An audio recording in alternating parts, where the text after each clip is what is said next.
Are you tired of the same old pro wrestling? Then check out the amazing action on Powerslam.tv, the biggest indie pro wrestling channel in the world. Get over 4,000 hours of the best pro wrestling events from over 110 of the biggest names in the industry from over 15 countries around the globe. Get your free trial today at Powerslam.tv. What's up, y'all? It's Jeff Cobb, and you're listening to Ricky and Clive Wrestling Show on Social Suplex Podcast Network. You're listening to the Ricky and Clive Wrestling Show. Listener discretion is advised at all times.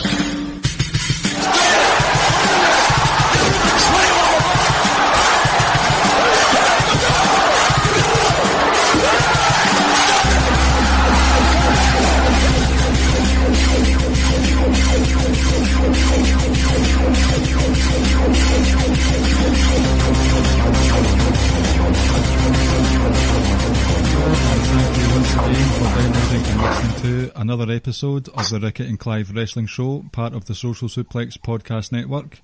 My name is Clive, and this week I do have a guest for you. This individual has been writing for socialsuplex.com for a couple of months now. This individual made his podcasting debut on NXT Then, Now, Forever last week. And for his sophomore standout performance, allow me to introduce to you Mr. Murray Bone. Good evening to you, Murray. How are you tonight? Good evening, Clive. Clive, good to be here, making my debut for Ricky and Clive. Yep. We'll need a standout performance, so no pressure or anything like that.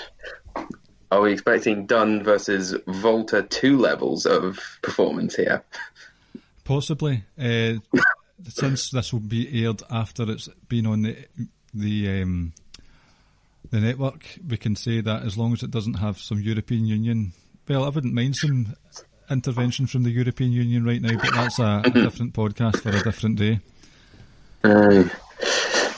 So first of all, speaking of NXT UK, we have a special moment to gather our thoughts and pay special homage and pay a heartwarming happy birthday message to Mr. Joseph Coffey.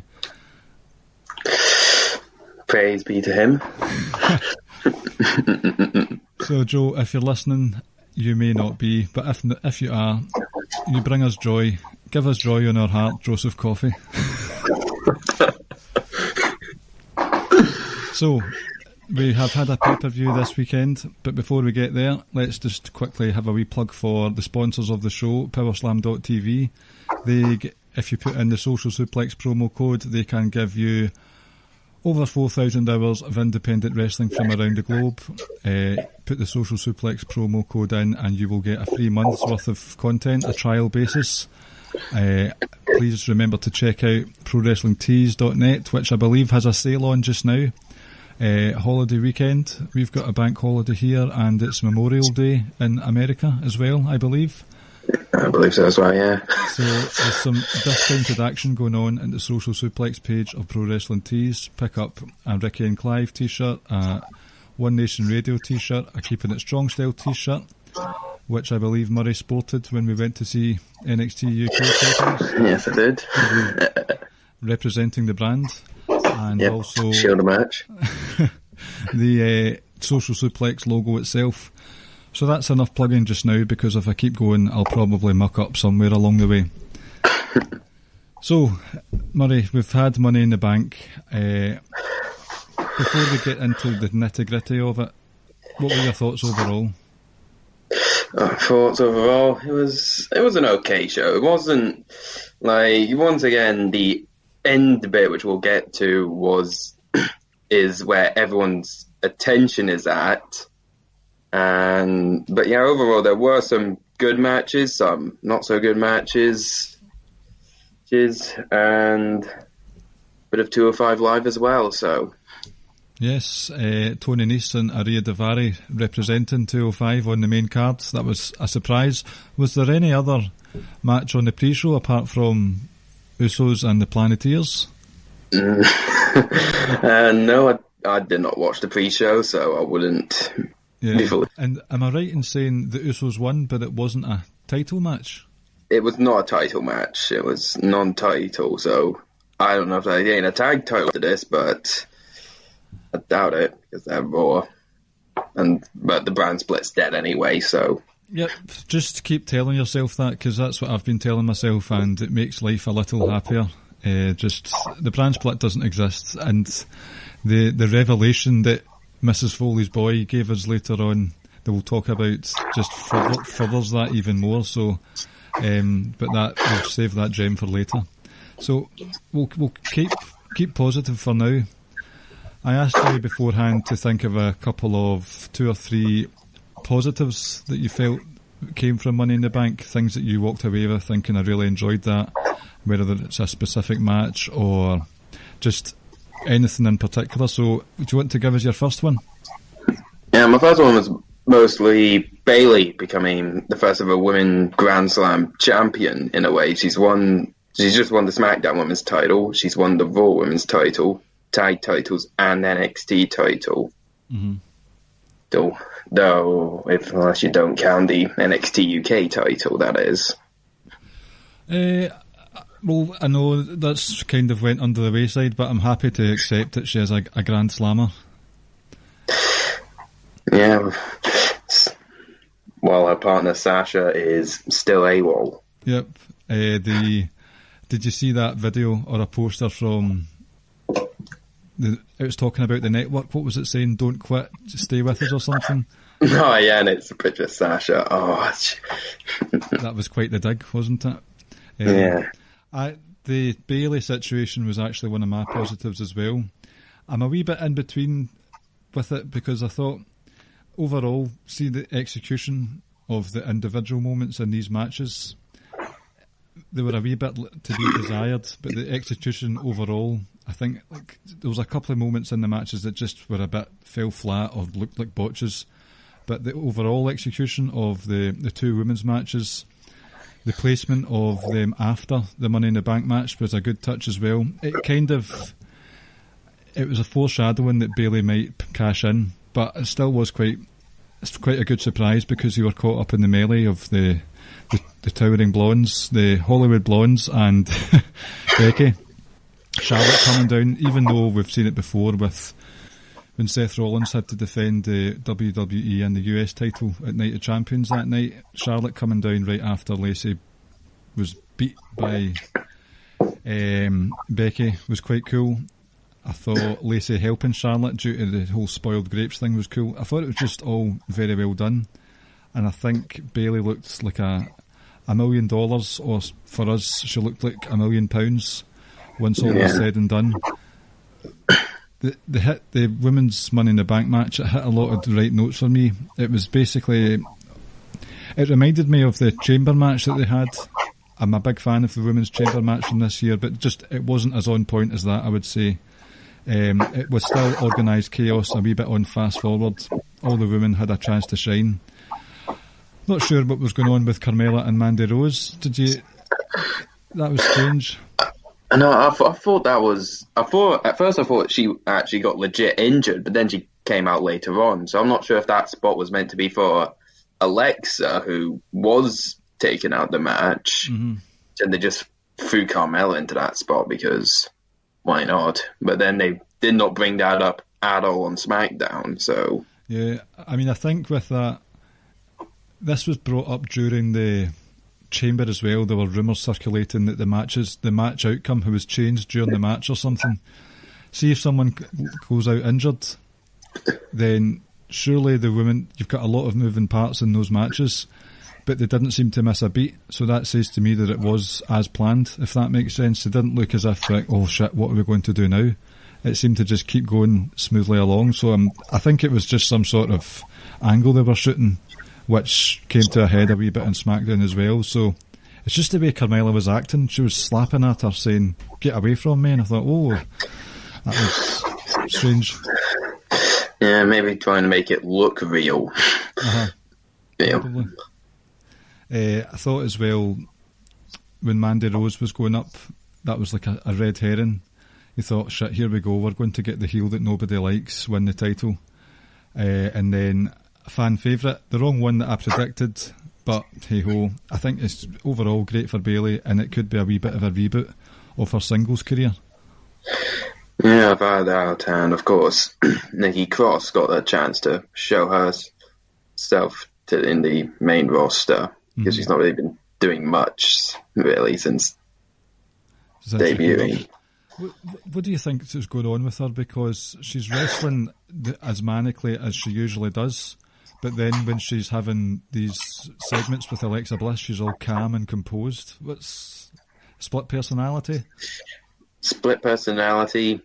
Maybe she's just the weird kid that nobody wants to be friends with, and Alexa's just using her. Probably. So. I'd like to be friends with her. Probably because she's from Glasgow, but apart from that, there is no patriotic bias on this show, and there never has been. Yeah, never has been. Yep, as Murray points to his Joe Coffey poster in the background.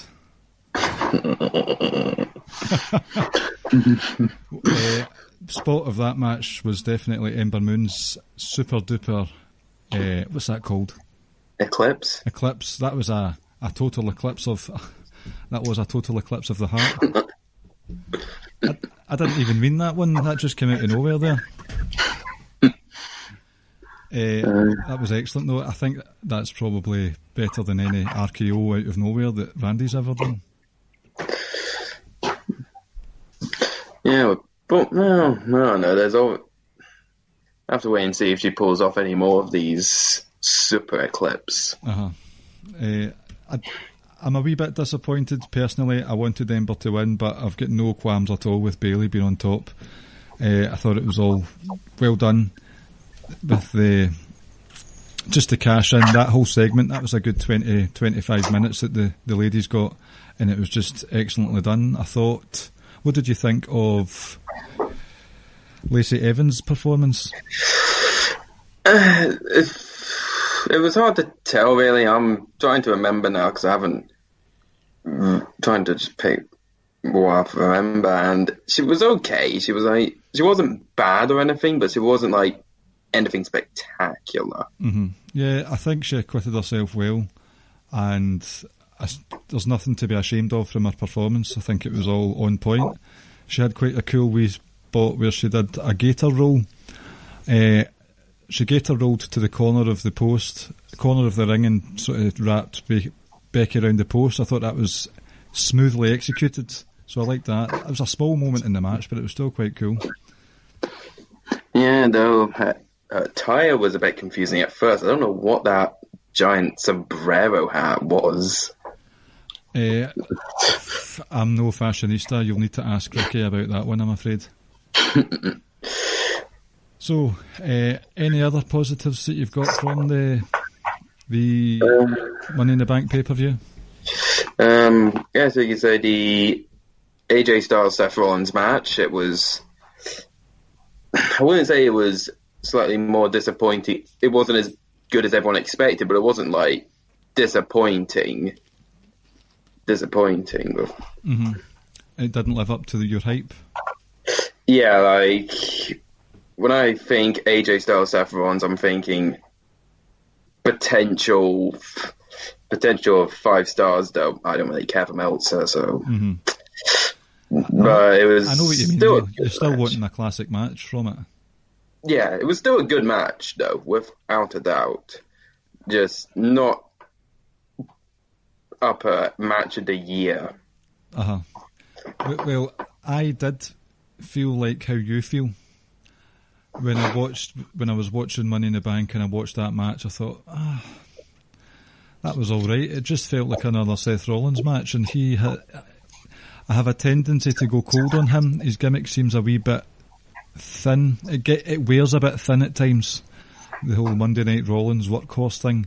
And I do appreciate Rollins, but sometimes, I mean, see the suicide dives and stuff, I can't go them anymore. I've decided I'm going to actually start a petition online and get some Game of Thrones fans to sign it with me to basically get rid of the suicide dive, because it's just a completely inconsequential move.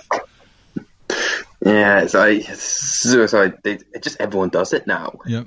it's the super kick of 2019. Though I'd say that's more the V trigger. Aye. The Akira Tozawa's suicide dive's good because that's just a full-blown headbutt. Yeah. The Stamina Monster, as his nickname has come to be. That's just because he's a crewmate. I'm pretty sure that is the only reason. They couldn't think of anything because they've already had the Japanese buzzsaw, the Japanese legend, and they think the Japanese person. So they just ran out of nicknames for Japanese people, I think. Yeah. Anyway, where the hell were we? Oh, aye, right. Seth Rollins and AJ Styles. I watched it back because I felt like you. I thought this wasn't the dream match that I had maybe not hyped up for myself, but just thought that it would be the case. It just felt as if there was something missing. It was just a bit deliberate and quite telegraphed. But see, watching it back, I've turned my opinion on it considerably. And I would say, although it's not that match of the year calibre, I would say it's AJ Styles' match of the year so far. It's Seth Rollins' match of the year so far as well. When you think about it, looking back, the sequencing was very good. One thing that irks me about Seth Rollins is you kind of know what he's going to do next, but he didn't get that feeling this time. I'm not sure if that's because he was just working with AJ, but the sequencing was very good. You didn't know what was going to happen. Just very well put together, and I think if you were to revisit it, I'm not sure, did you get a chance to rewatch it at all? No, I only got to rewatch like halfway through the pay-per-view, and then had other businesses to attend to, like having my dinner and all that. Dinner is more important than wrestling, to be fair. So if you ever get the chance, if you're feeling bored and you've had your dinner, then I urge you to watch that match back. Very good match. Like we said, I do remember that sequence where Rollins goes for the curb stomp and then AJ counters into the Stars Clash was probably one of my spots of the night. Yep. Do you remember a couple of Money in the Banks ago? 3 Money in the Banks ago, actually, where it was Seth Rollins and Roman Reigns. Roman Reigns went for a spear and Seth Rollins countered with a pedigree. Yeah, I think I vaguely do remember that spot, yeah.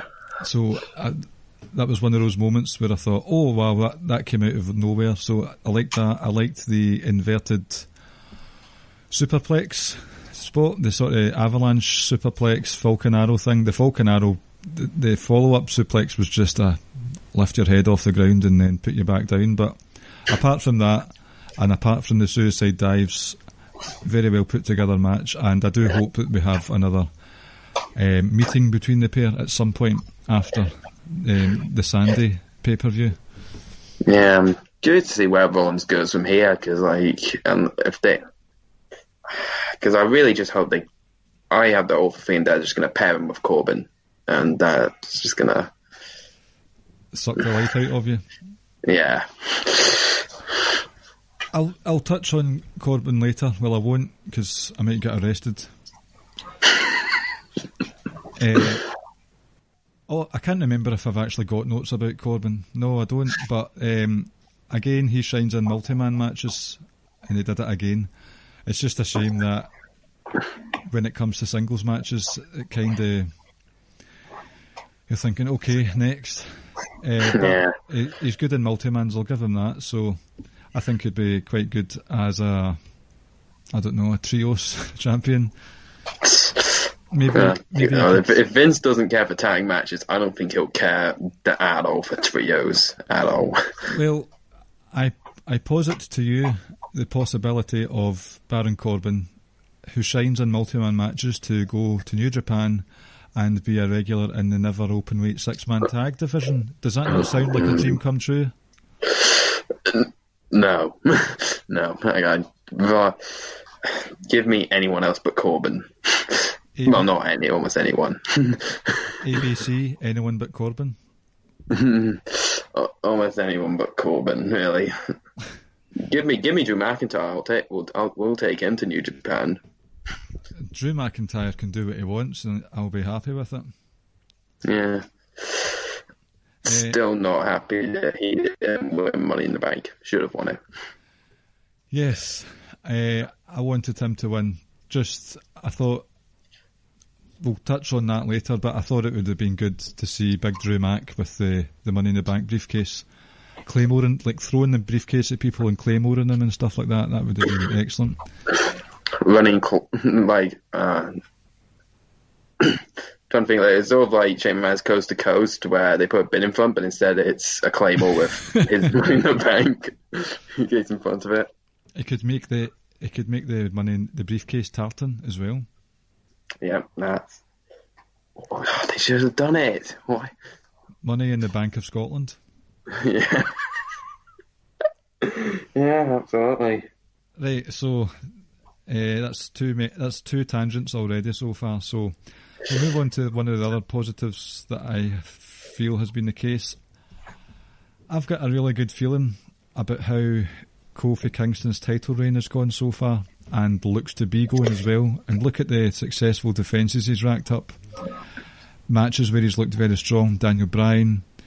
Was it AJ Styles that was in the triple threat? It was AJ Styles and I believe it was Sami Zayn. Yeah, Sami Zayn. Kevin Owens as well. These are all guys, although Sami Zayn hasn't held super duper gold, these are all guys that are not to be reckoned with. And let's not forget Kofi's his recent promo alongside Seth. Granted, they both wanted to face Brock, but Kofi was taking it further. He tweeted out that he's ready. To me, it's a strong champion, a defending champion. He's fighting the good fight. It's great to see. There was a word that I learned today. I don't know if this word is still in circulation, but he's malicidal, which basically means he wants to kill all evil. He could kill the evil of Corbin. I'm fine with it. What are your thoughts on overall? What are your thoughts on Kofi's title reign? And I'll further that with, what do you think about Dolph Ziggler entering the show? Well, Ziggler and Kofi, they're two guys that they've feuded for a long time, like beforehand. Like I saw a post by someone saying that they are a Grand Slam feud. They're going to feud for the world title. They've feuded for the US, IC, and tag team when Kofi was with Truth and Ziggler was with Jack Swagger. I can't even remember those two pairings at all. Yeah, like the only thing you remember about Truth and Kofi being tag champs was they lost it to Kane and Daniel Bryan when they were a team. I still think it feels fresh though. No, it does, because they've not had a match since like years, I think. Uh-huh. I think it's you gave me a stat earlier. Was it they fought 26 times? Yeah, 26 singles matches in TV and pay-per-views. That's crazy. Yeah, first one was in 2009, so 10 years ago. I mean, I get Dolph Ziggler seems to have changed his character a wee bit from the snivelling arse that he was last year versus Seth, and he's taken on this feel sorry for me sort of. I didn't catch all of the promo last night in SmackDown, but I saw glimpses of it where he's got tears in the eyes, he's acting all manic, and he's saying that should have been me. He's basically had an 11-year journey, although he has won a world title before, but they have had similar paths, and it's just with this. You had Daniel Bryan, he was the current monster to take on, and Kofi beat him. You had Kevin Owens, who infiltrated the New Day, and that was a personal insult to Kofi.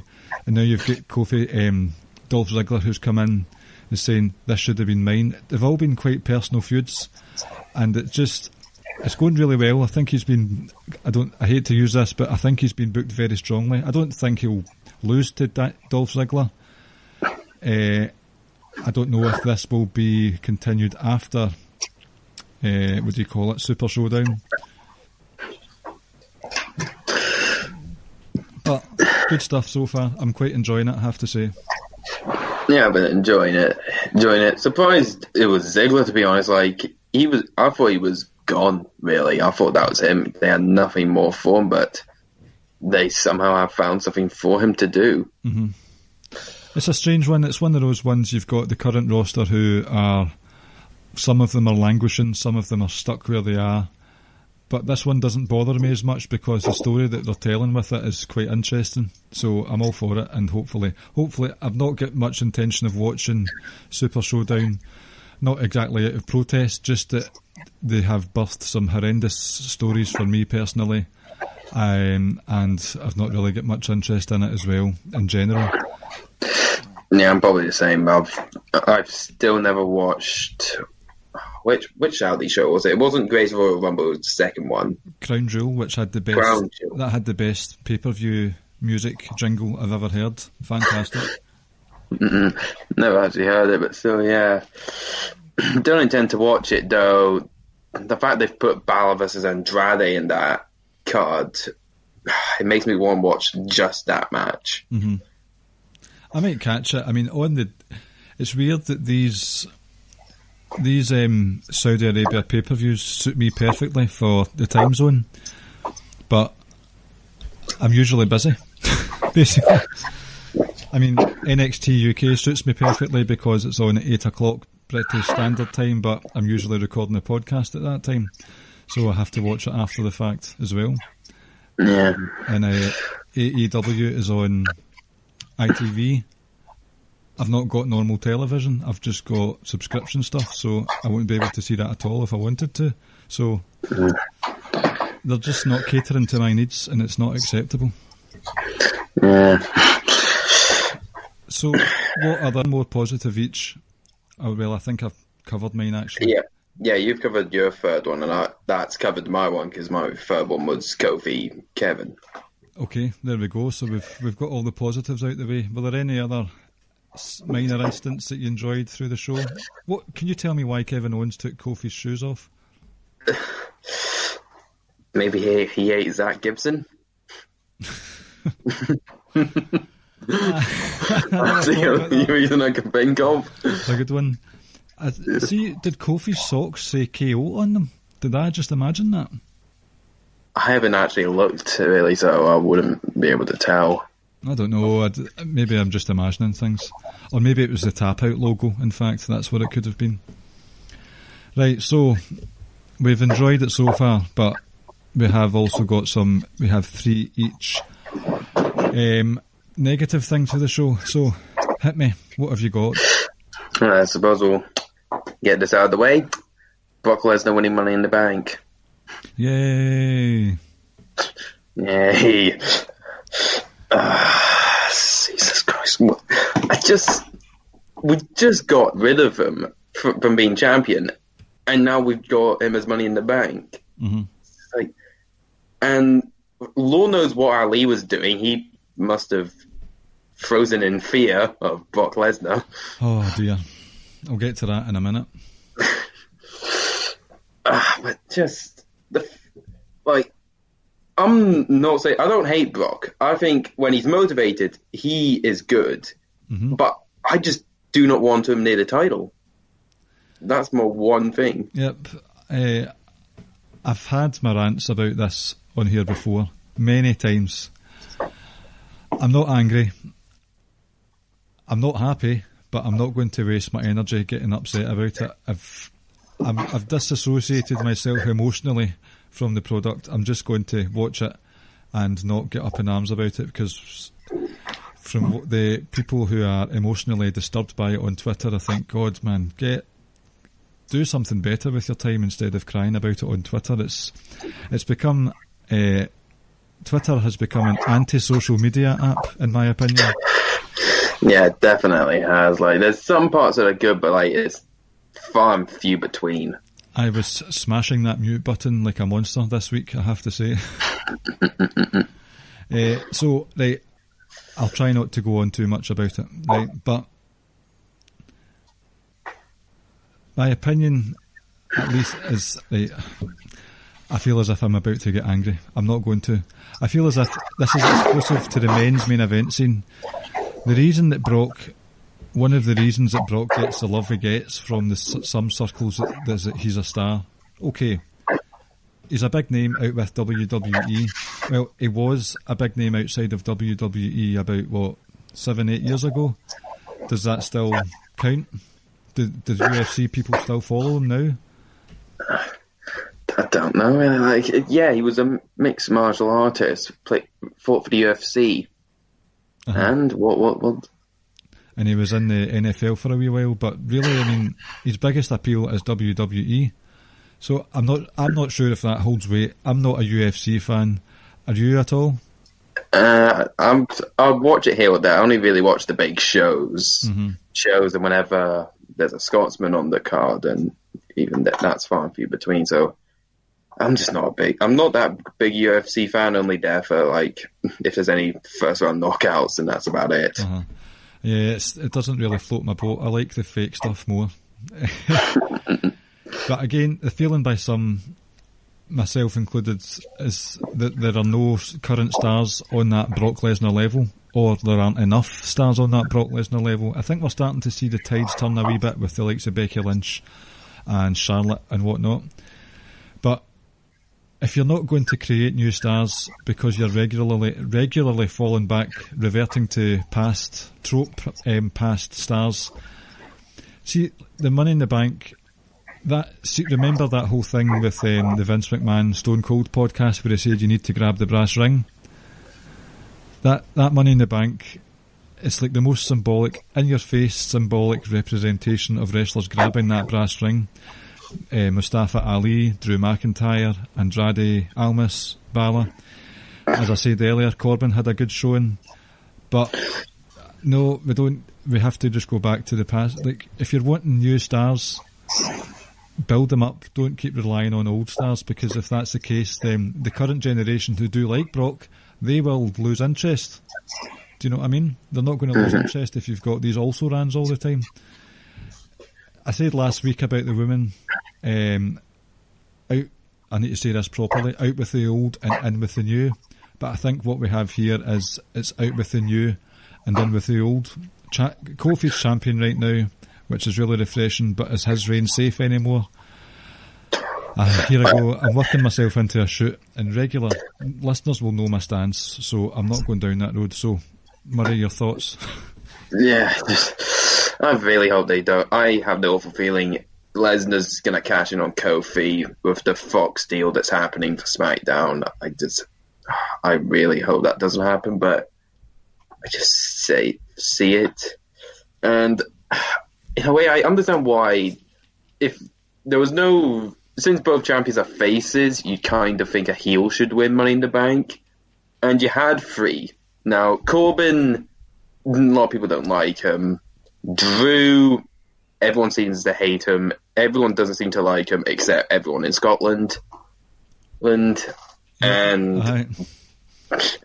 there's Randy Orton, who was there. Well, Randy Orton did have a nice wee part where he was just launching people onto the commentary table. Yeah. And then that was it. I mean, yeah. I've started following Randy on Twitter, and he's actually quite funny. And I think that's his character. That's him that we're seeing on TV. I know he's one of the older guys, but I can kind of deal with him just being an arsehole who doesn't care and says what he wants and does what he wants. So, but you're right. If it's going to be a heel, be a current heel so you can build them up. Because this current stock of heels, which I was talking about last week, they're using a model of not exactly chicken shit heels, but boring heels who suck the life out of the crowd. And with the pros and cons list that I made up, it's not worth it.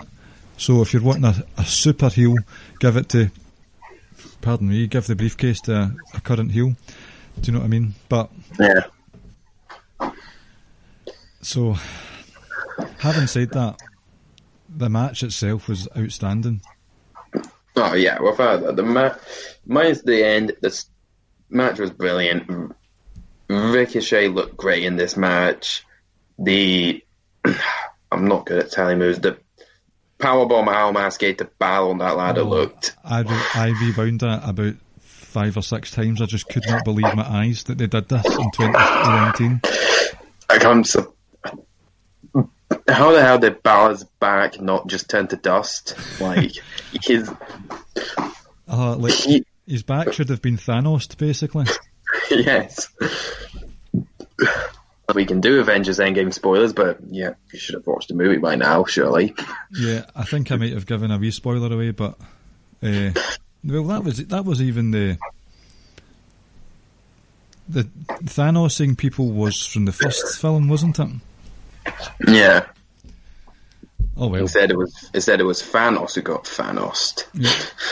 You're giving spoilers away. Well, it's how long has the movie been out for? Nearly a month. Exactly. If you haven't watched it, you're an idiot. Which is funny because I've not watched it, so. Did you just call yourself an idiot there? Pretty much, yes. I mean, yes. I don't know how to respond to that, so I'll just move on. Right. One of my negatives from the show, the finishes for a few of the matches were pretty shit. Samoa Joe, once again, was victim to the shoulders up brigade. The referee looked to have made a meal of it for the roll through in the Becky Lacey Evans match. I don't know what the hell was going on there. I don't know if that was if what happened in the Joe match was to explain what the referee was doing in the Becky Lynch match to make sure the shoulders were down. But do you know what I mean by that? Yeah, because I'm pretty sure Becky's shoulders were down. Yep, her shoulders were on the floor underneath. That's how far down they were. Yeah, and then there was also the Shane Miz match where the ref was giving a rope break in a steel cage match, which there's no rope break. I will admit I didn't watch that match, so this is news to me. Yeah, like he had previously done a thing where they had the foot on the rope, but he still counted, and then next moment, no, though maybe there is a reason because it was Shane that was being pinned, so maybe Shane had paid the ref off. He's a McMahon. Is it Brad Shepherd that keeps announcing him?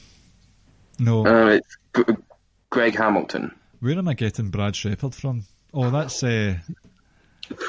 he's some sort of dirt sheet guy, is he not? No, I wouldn't know. I don't listen to the dirt sheets. I'm getting confused with Andy Shepherd. The good old Andy Shepherd. I just see as well, and I'm going to say it again, the blind love for Becky Lynch bothers me sometimes because she ate that mat before Charlotte was anywhere near her for that big boot, and it just took me right out of it. I thought, because the big boot isn't Charlotte's ultimate finisher, so it was a surprise successful pin.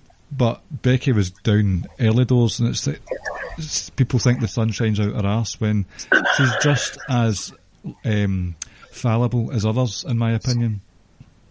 I don't know why that was the finish as well, because you had Lacey come out and hit her with the women's right, then Becky ended up rolling Charlotte up, kick out, and then a big burn. I thought, well, I understand you don't want to tap Becky out, so you don't use the figure eight, but why not just use the natural selection? Or a spear. Spear. The fact that she tried the roll-up, she tried a T-bone suplex herself, I thought, why? You've just been women's righted.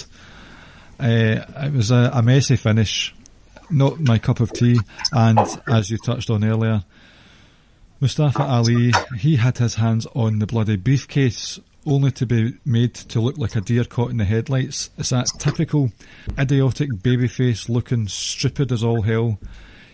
He could have really unlatched that bad boy.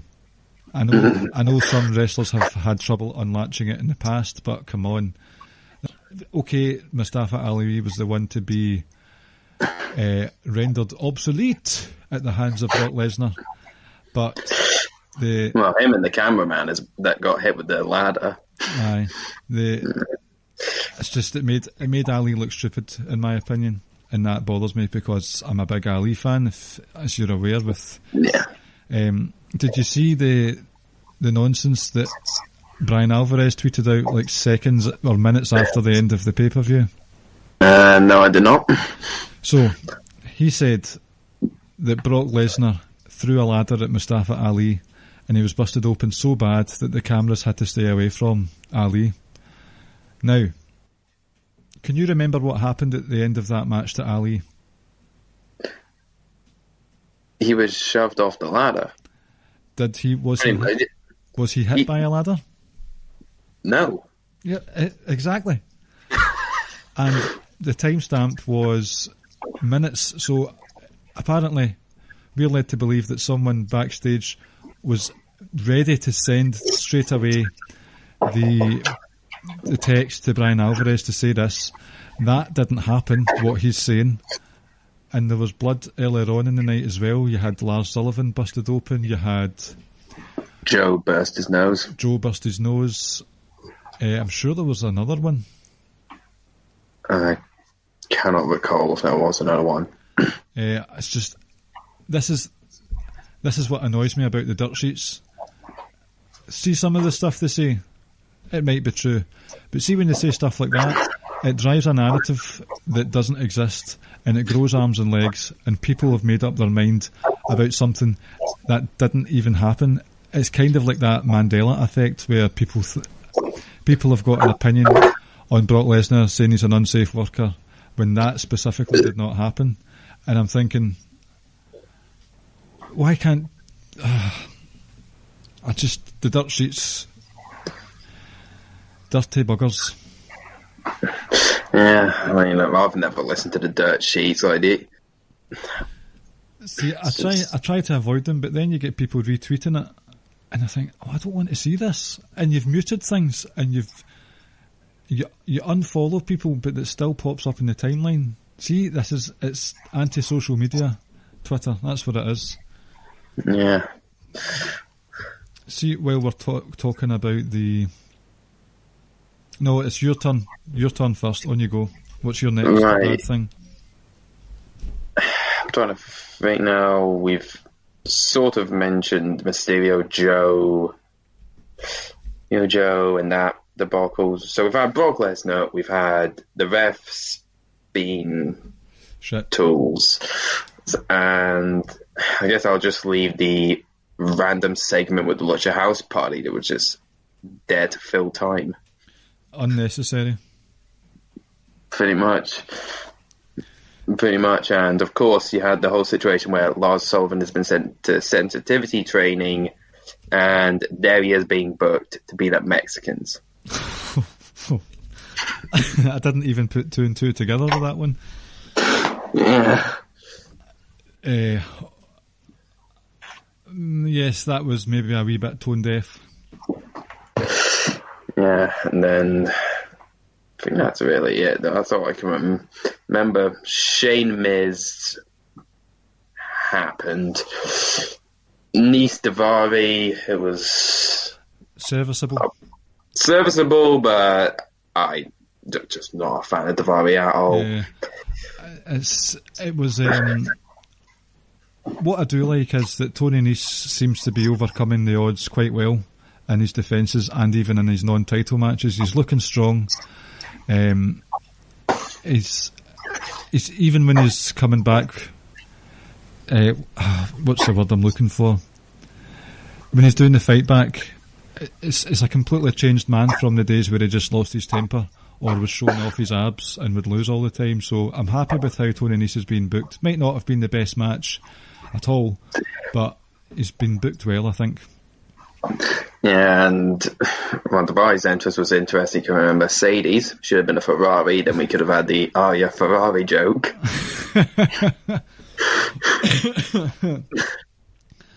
I know it was like a cheap knockoff of Latino Heat and JBL's limo. It was Alberto Del Rio. Yep. So it was all right. It wasn't great. The other negative one I had, I'm not really sure that I care about the Samoa Joe feud at all, to be honest with you. It just seems like every time Joe loses, it's a surprise victory. Joe just won the title in quick fashion at WrestleMania.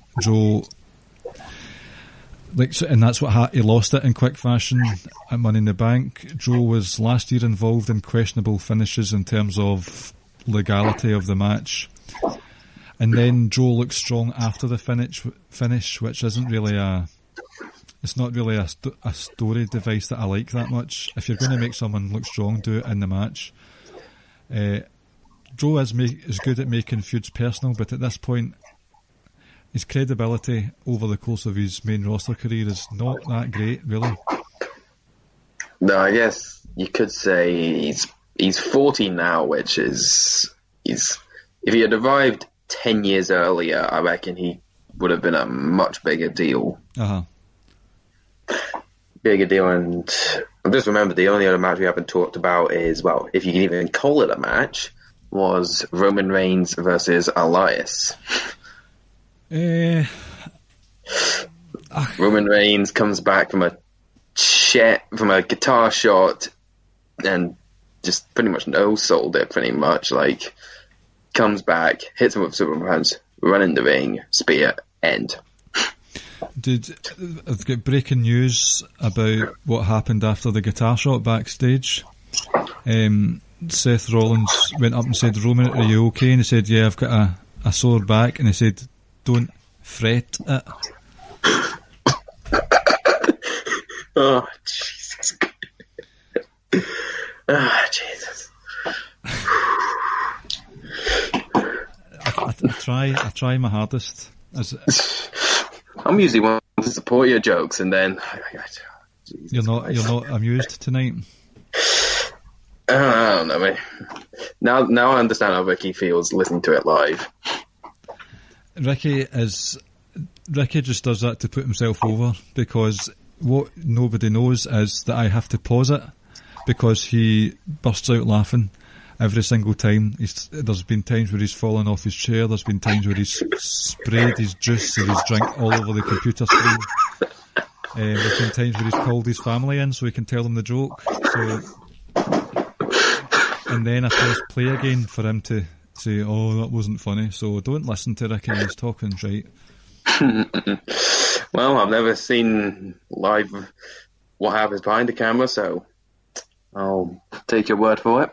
It's true. It's damn true. See, there was a thing actually I wanted to mention. See this wildcard thing? The wildcard rule? I don't think it's as random as it would seem on paper. A lot of people think that the writers don't have a clue what's going on, but if you pay attention, if you look at who benefited the most from the wildcard rule over the last couple of weeks, who appeared on TV the most, they were all involved in Money in the Bank in some form or fashion. So I think it was there. I think it was done to help speed up the feuds in time for a pay-per-view. If this is the model for going forward, I'm not against it. As we've said, brand split doesn't exist. I'm fine with it. But if it's going to be used to help speed up feuds for pay-per-views, fine by me. I'm not sure if it will be as noticeable going forward, but what do you think? What is your general opinion on the wildcard? The wildcard, it pretty much kills the brand split. That's obvious. It kills the brand split. And it just, we're following, and to do it just so soon after the Superstar shake-up makes the shake-up pointless as well. Yeah. I know. I don't think, I mean, you've got all the rumours that Fox want it to end and stuff like that, so at the end of the day, is there anyone who'd really prefer, like, there may be some, but most people watch Raw and Smackdown anyway.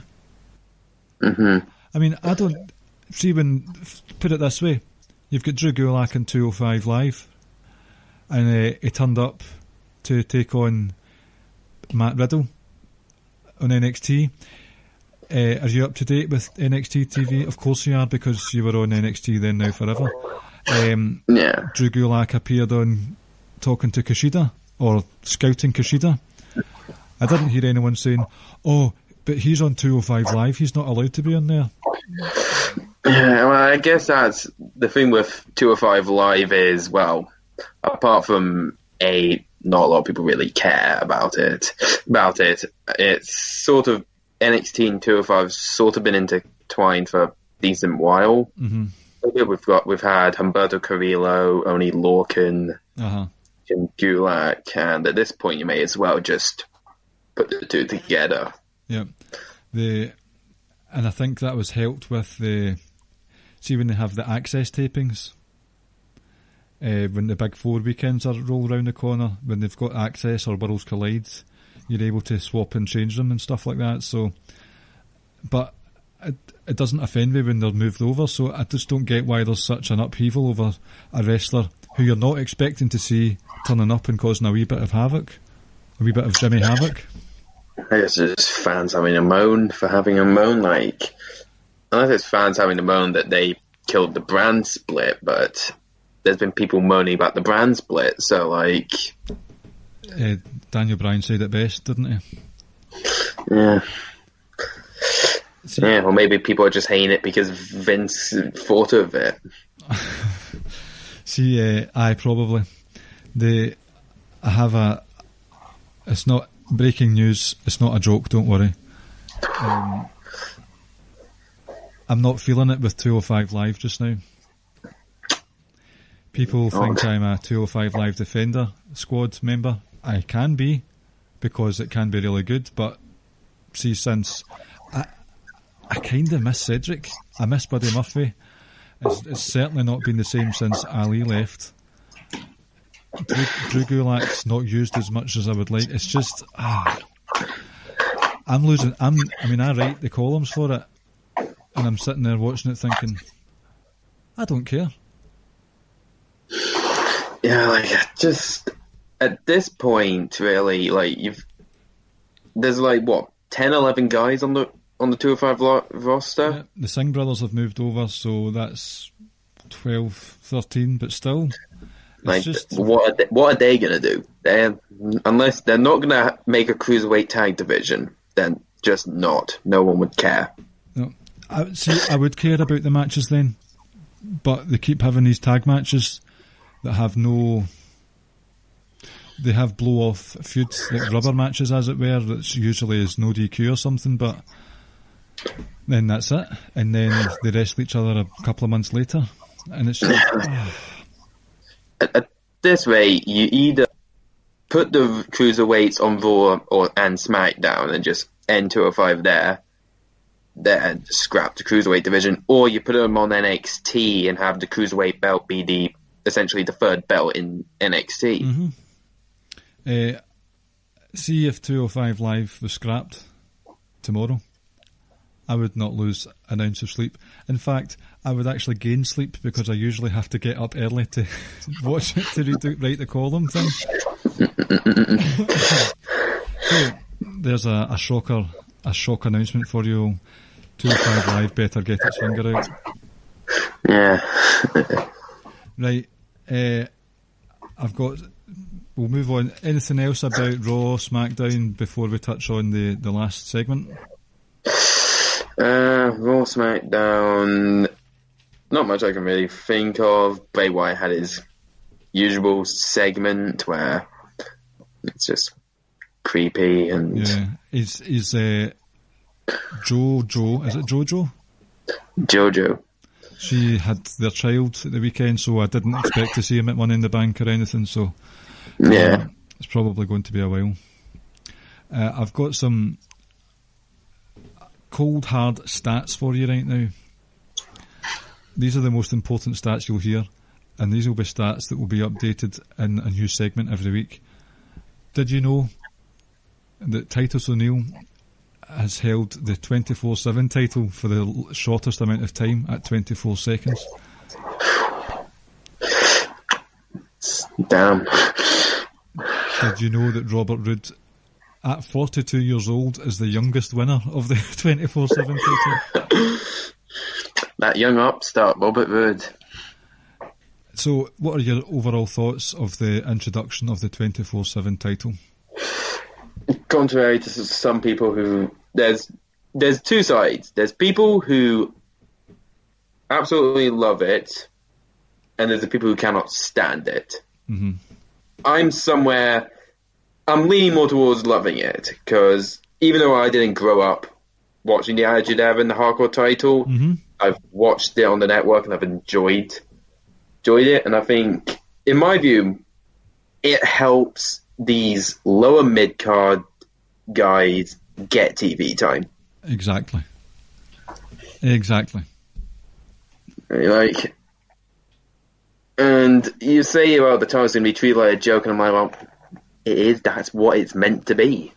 Well, we don't know if it was intentionally made to look ugly.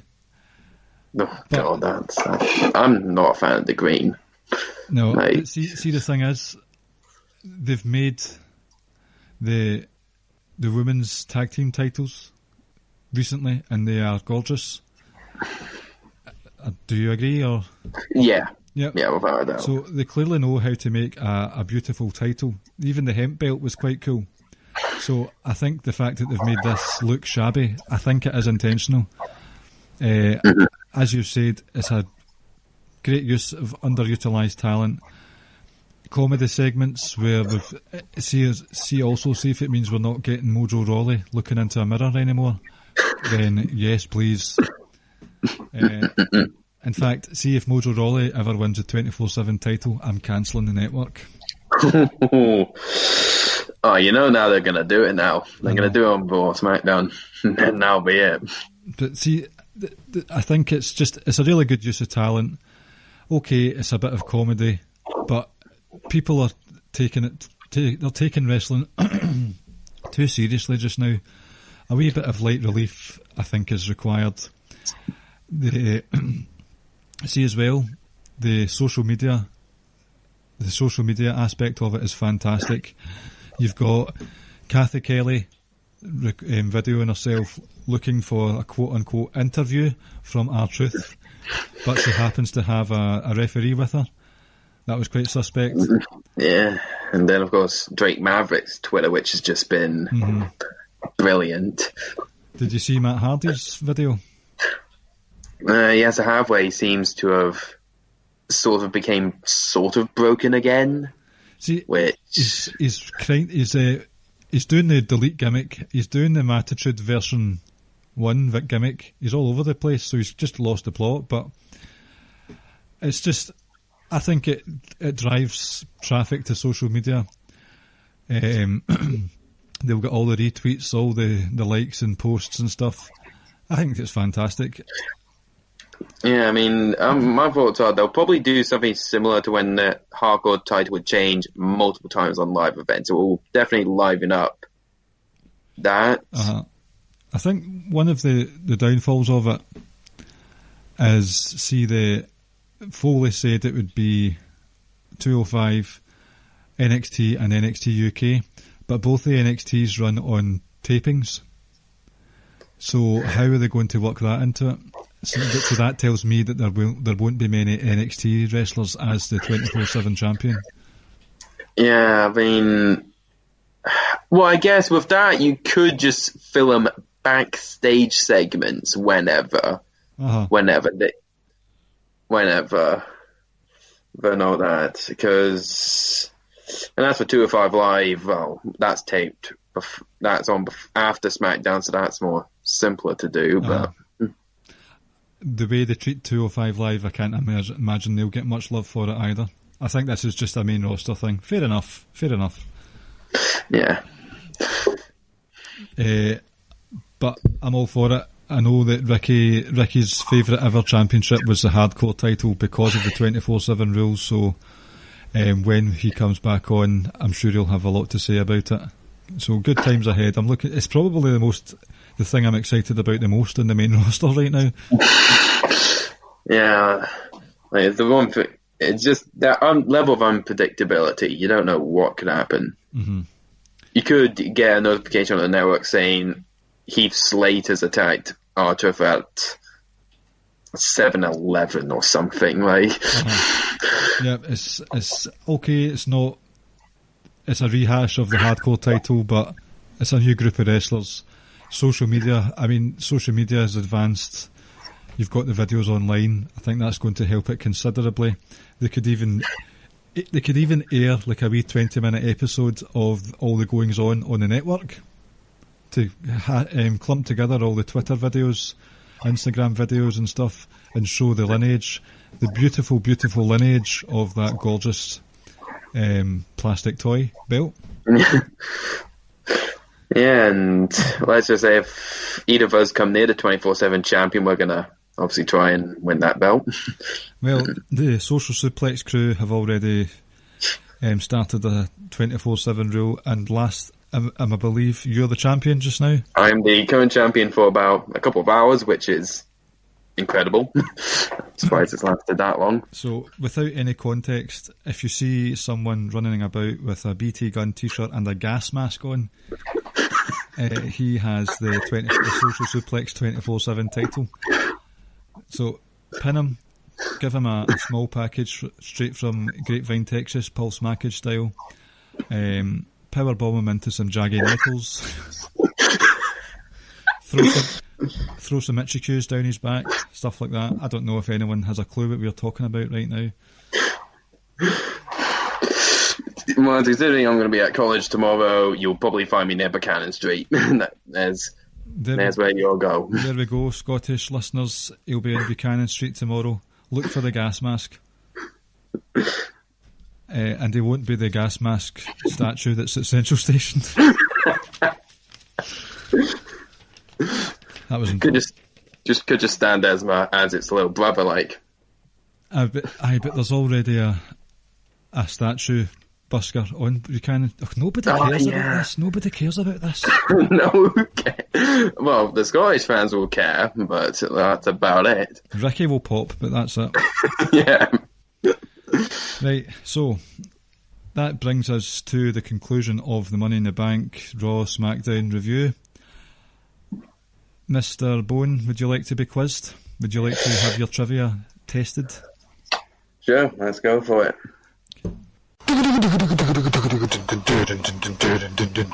It's fucking quiz time with Ricky and Clive and friends. A fucking WWE quiz.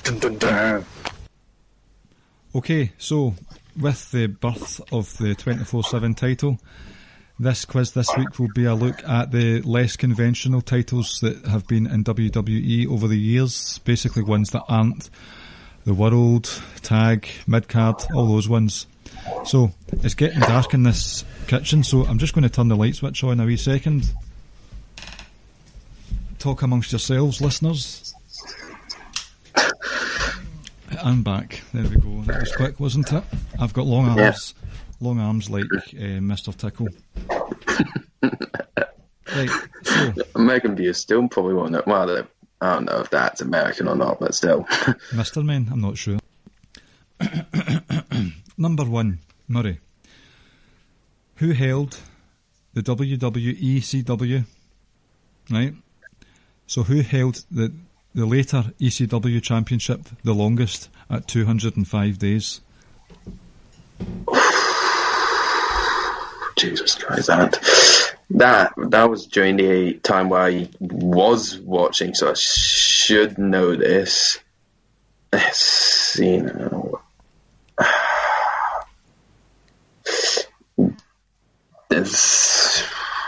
I'm just going to go with a guess and say Big Show. The answer was Christian. Christian lost it to Ezekiel Jackson on TV, and that was the last ever episode. Oh yeah, I remember that. That was the last ever episode of ECW, so he was the shortest reigning champion. And I thought it's quite, it's quite prophetic that the reign on a struggling sort of sister brand to the main roster had a championship whose reign was 205 days. That's quite telling, isn't it? Yeah. Ezekiel Jackson, that hardcore legend. I can't even picture his face. I'll not lie. Number 2. I don't know if that's racist or not, but okay. Oh, is it? Oh shit, right. Shock developments. Right, number 2.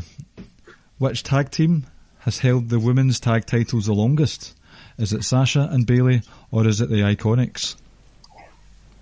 Sasha and Bayley. Correct, by only 4 days so far. So, if I was to ask you this question on Monday, it would have been the Iconics. Yep. Number 3. Now, I need to check I've worded this correctly. Rob Van Dam retired the Hardcore title in a belt unification match with Jeff Hardy. What was Jeff Hardy the champion of? He was the Hardcore champion. Was he? Hold on a minute.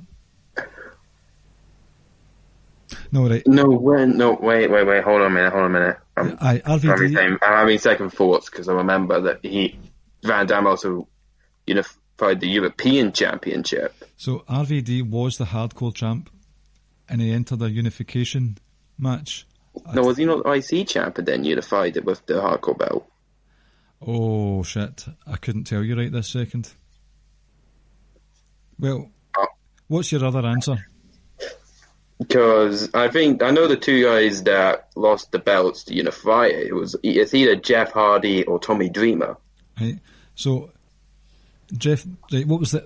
I'll rephrase the question. What was the other championship on the line in the Jeff Hardy RVD match?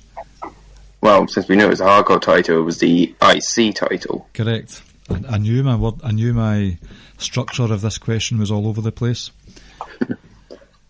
Number 4. What specific title is that Hardcore Championship a smashed up version of? It was meant to be a smashed up version of one of the old WWF championships from like the late 80s. I'll give you the point, but would you like a bonus point for more specificity? It was the one that Mr. Perfect smashed up, if I recall. I'll give you the bonus point. I didn't have that, but it was the Winged Eagle. Because I think a lot of that old titles were pretty much just Winged Eagles. It was like... That's true, probably. And there's been a couple of different Hardcore belts as well, actually, from looking at Google Images. Yeah, Tommy Dreamer had his own one. JBL had his own one. Number 5.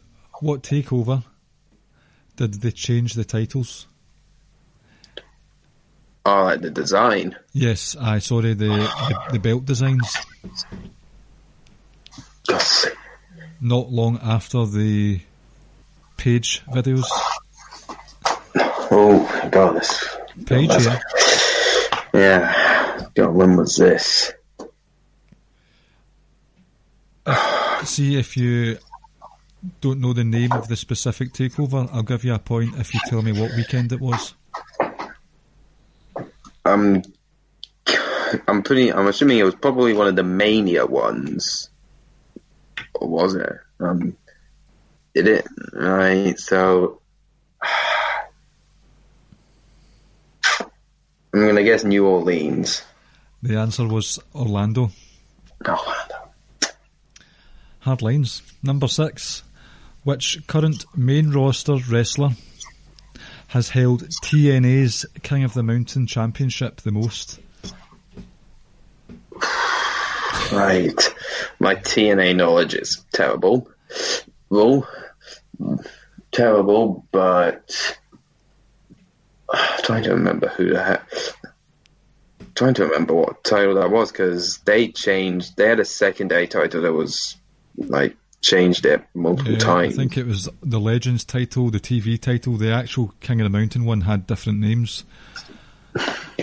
Yeah. Shot in the dark here, I'm going to say Eric Young. Oh, and the shot was successful. You're rubbing your hands together in glee there, I see that. Number 7, we're talking about the older Cruiserweight Championship now. Who was the last and latest Cruiserweight Champion? Hornswoggle. Correct. I gave it away with the latest, didn't I? Yeah. Number 8. 3 women have held the old Cruiserweight Championship either either WWE or WCW. Can you name two of them? Jacqueline. Mm-hmm. Medusa. Oh, well done. Fantastic. The other one was Daphne. Ah. I didn't know Scooby-Doo Gang had the Cruiser title at some point. No, WCW, I wouldn't be surprised if freaking Shaggy was hardcore champ. Well, when you put those two words together, I can imagine he was. Yeah. Number 10. I think you'll know this one. Who was the last European champion? That was... I'm pretty sure it was Jeff Hardy. Nope. Oh no, it was the other guy, Tommy Dreamer. It was. Technically it was RVD because he won that match, but yeah. Thomas Jai Dreamer was the answer. Number 9. Now, a wee preface for this one. All this hate and people being putting up sick emojis with the new 24/7 title. You've not seen a horrible title until you've seen this one. Number 10. Who destroyed John Cena's awful, disgusting spinner US title? I'm going to assume it's this guy because he was the guy that won it. It was Orlando Jordan? Or was it JBL? Because yes. I know they were in the same stable. It was JBL. Now, put it into your Google machine, ladies and gentlemen. John Cena's spinning US title is horrible. It is. It makes the 24/7 belt look like the UK titles. So, take your selective outrage and turn it sideways. Stick it. You know the rest. So, let's see how you did. I don't know because I didn't keep score. No. You got 1, 2, 3, 4, 5, 6, 7 correct. Not bad. I did ask you earlier what is your, because I know that you're younger than myself, so I wasn't sure how far back your knowledge went, but you did well with the belts, so well done. Yeah, better than I expected, so I'll take it. 7 out of 10 ain't bad, as the famous song says. No, I want to know. Right. Murray, anything you want to plug before we leave? Not much. You can, well, of course, as you know, I write columns for Social Suplex.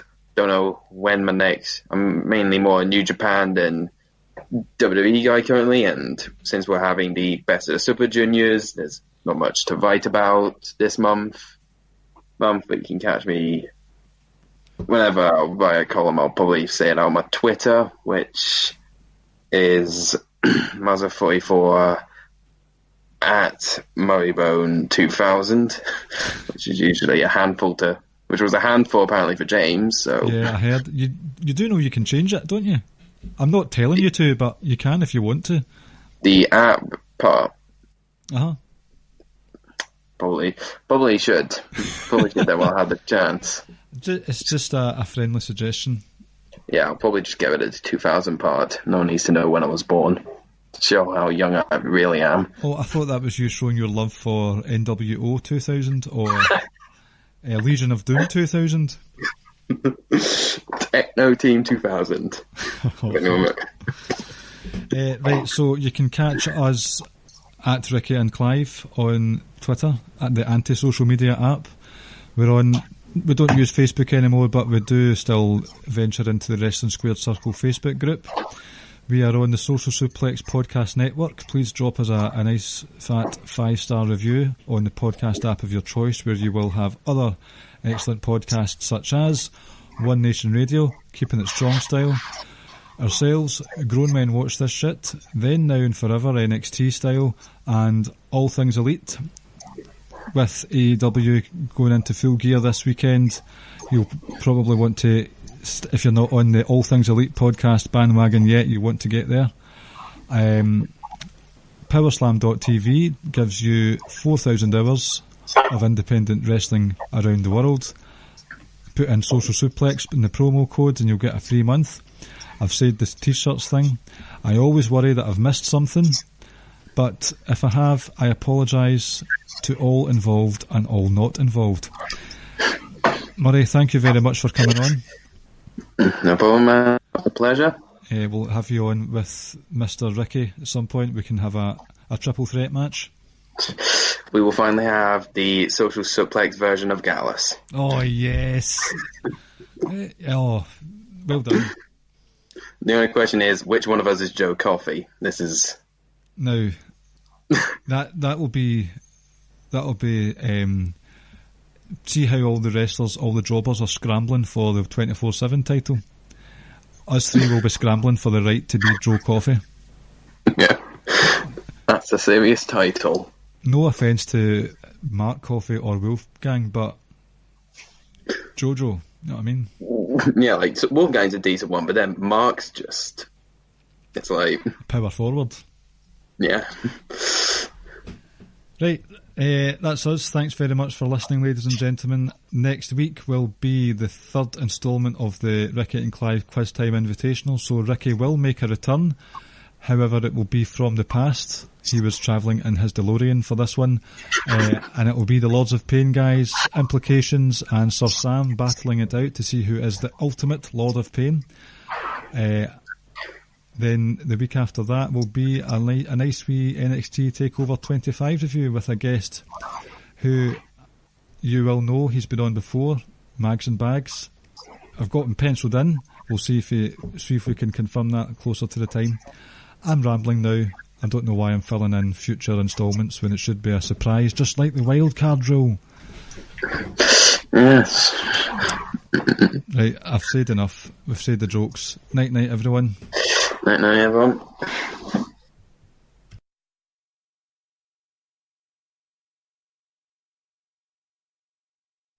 Thank you for listening to the Ricky and Clive Wrestling Podcast. We'll see you next time.